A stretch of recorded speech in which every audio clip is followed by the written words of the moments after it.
About nothing.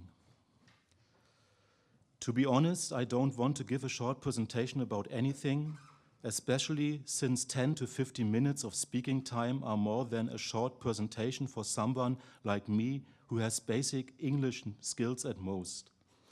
So what the hell I should talk about? Well, I think that all I have to say should be reflected in my literary texts. And if not, then no presentation in the world will cover my lyrics. At this point, I would like to quote Charles Bukowski, who once said, "Only assholes talk about literature." But most likely we are stuck here, and the 10 to 15 minutes of speaking time are far from over. So what else can I say? There's no chance that I will talk about me. There's nothing more boring than short biographies. And if someone still wants to get bored with my short biography, let him go on the internet. However, the internet is a place where most things are only lies. Everyone tells you who he wants to be, but nobody tells you who he really is. In a world in which everyone has an opinion about everything, even though he has no idea about anything, I just want to be silent. In addition to the right of free speech, there should be a right of silence in any constitution, because in every country on earth, the constitutions are the best literary works anyway. That might sound cynical, but millions of authors could stop writing when the constitutions would be correspond with the reality. However, the constitutions do not correspond with reality. In this respect, it is worth continuing to write. But actually, I don't care all that much because I'm not a writer at all. For the society, I am an unemployed building cleaner and perhaps an unemployed publishing house manager. Nothing more and nothing less. Therefore, I get paid. And ultimately, the society is even right, because the society is in the majority. And as long as we live in a democracy, the majority is always right. But anyway, now I have talked about myself, even though I did not want to do it. Actually, I do not want to know who I am.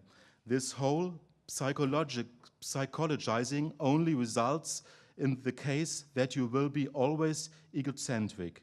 Some might call it yoga, but yoga does not solve the problems of humanity. Yoga only ensures that you learn to cope with the problems.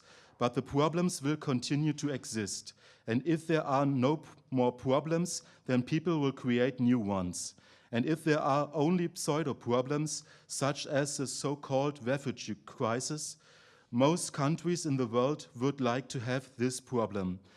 It only serves to distract from the real problems. For example, 62 of the world's richest people own the same amount of wealth as half of the world's population. I could give similar numbers, but statistics like this are only published because they will not change anything. There will be no revolution because these numbers are too abstract. Especially those who could do something still think that they will soon belong to the 62 richest people in the world. And those who really suffer are too weak to do anything. But what has all this to do with literature? To be honest, I have to say, I do not either. I just know that the gap between the rich and the poor keeps increasing. Either literature has no influence on this development, or literature helps that this development gets even worse. I suspect that the first assumption is correct. But if so, what can you do? Well, I think the answer is easy because it consists of two parts. Either one stops writing or one begins to write differently. The former would mean to leave the own home in order to make a revolution out on the street. The latter would mean that you write about how you leave your own home in order to make a revolution out on the street. But the problem is that nowadays no one has an idea how such a revolution could take place. The marketing departments of capitalism did a good job when they brought the word revolution in circulation. Meanwhile, it is a revolution if I relieve myself. Actually, I wanted to write a text that requires no thesis, but theses always refer to a kind of underground. The underground is pretty much the opposite of Worldlikeness. In German we say Welthaltigkeit.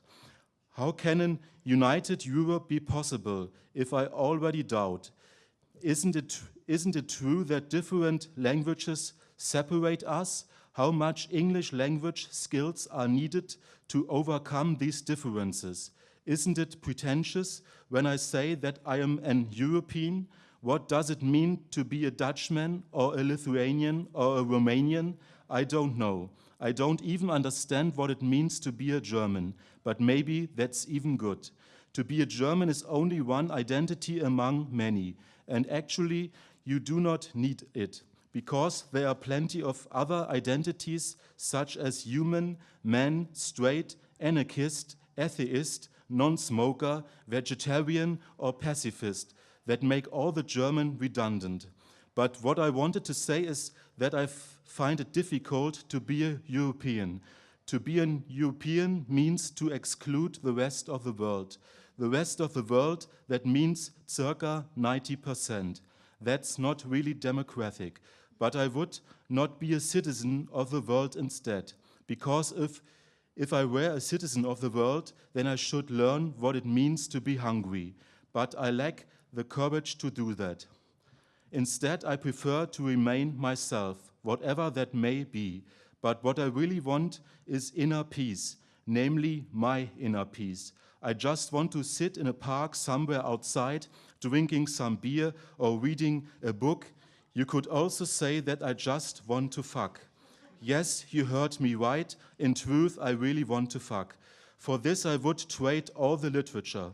This may sound sexist, but if I find a woman who wants the same, then any sexism is cancelled. And let's be honest, ultimately, everyone wants to fuck. Why should I be an exception in this case? Everyone wants to fuck. However, most people do not dare to say that. That's why I say it once again, because someone has to say it. And since there's nobody else who does it, I am the one. That's why I say it once again, because someone has to say it. And since there's nobody else who does it, I am the one. That's why I say it again, because someone has to say it. And since there's nobody else who does it, I am the one. In a manner of speaking, this is my attitude. You can discuss that or just leave it alone. I don't care, because I have an attitude. And as long as I have an attitude, I don't care about anything else. That's the way it is. There's nothing to be done about that. After all, I have an attitude, and as long as I have an attitude, I don't care about anything. There's nothing that can be done, so get over it. There's no sense in talking about it, because I have an attitude that is absolutely certain. There's no doubt about that. No matter what else happens, I have an attitude, because someone has to have one, and since no one else has an attitude, I am the one who has one, because someone has to have an attitude, and since no one else has one, I am the one who has an attitude, because someone has to have one, and since no one else has an attitude, I am the one who has one. It bears repeating so that even the last idiot on earth will get it, although it works actually without saying. But however that may be, let's keep it that way. One cannot change anything anyway. Things will stay as they always were. But what has all this to do with literature? Here and now, it should be about literature, or what? Well, let's face it. In today's society, literature doesn't matter at all. Not even a symposia like this can change that. You can write what you want. Nobody is interested in it except a few dozen people. But this few dozen people also do nothing but write. It's just terrible. There's nothing worse than poets that occur in groups. If I really hate something, then that there are groups of poets. It's just awful, because actually poets should be alone to write their poems. But in reality, they do exactly the opposite. They form groups to get the few awards and scholarships. For that, they betray their ideals if they had ever something like ideals. Because in groups, you always have to make compromises in order to belong to it. Especially, the academic poets should actually see through this group mechanisms. And I think they do it well, but yet they adapt themselves and obey the rules of the group. You can read it in their poems. The poems are discouraged and full of fear. Fearing to say anything wrong, they refuse any clear statement that could still have something to do with the world outside. Because of their education, the academic poets know that they could write differently, but they still do not. Therefore, all these poets are hypocritical, in my opinion. Yes, you heard me right, I just used the word hypocritical. Hypocritical is just the right word. In their poems, these poets do not even say who they are, what they want, and how they make their living. The economic is always completely hidden. However, the entire social order is based on economics.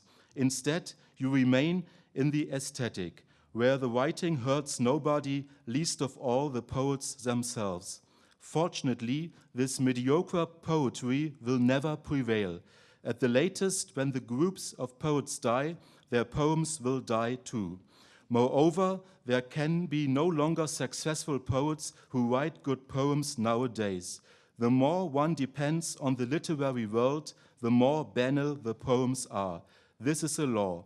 And of course, I could call single names now, but I think that everyone knows who is meant. This refers to those who are immune to any objections. But however that may be, fortunately, I have nothing to do with all this. I am not dependent on the few funds from the literary establishment. I do not need the fee which I get for this symposia. I take it with me, but it means nothing to me, because I still do my own thing. I still write what I want. In any case, it is not possible to make a living with writing.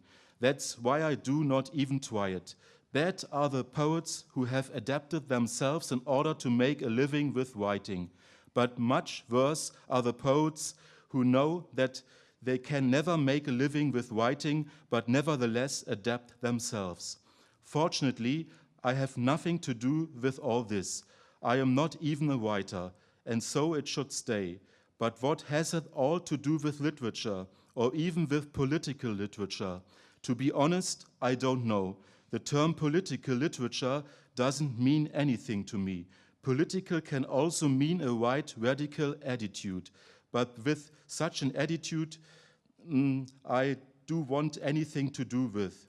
Formerly, it was clear what the term political means. To be political meant to be on the right side. The right side was left. Formerly, you knew who you are and where the enemy is. But this has all changed. Today you can also be this enemy without knowing that. But actually we don't want to know that. We don't want to know who we are, because we had to fight against ourselves at the end. This also includes suicide. But in fact, most of us are cowards. Therefore, we prefer to kill other people instead. Now you can discuss this topic if you want. But in my opinion, there's nothing to discuss. A discussion requires a problem, but I don't see any problems, and so should it stay. I will carry on with writing because I do not know why I actually write. But if I knew it, I would probably stop writing immediately. That's all I can say.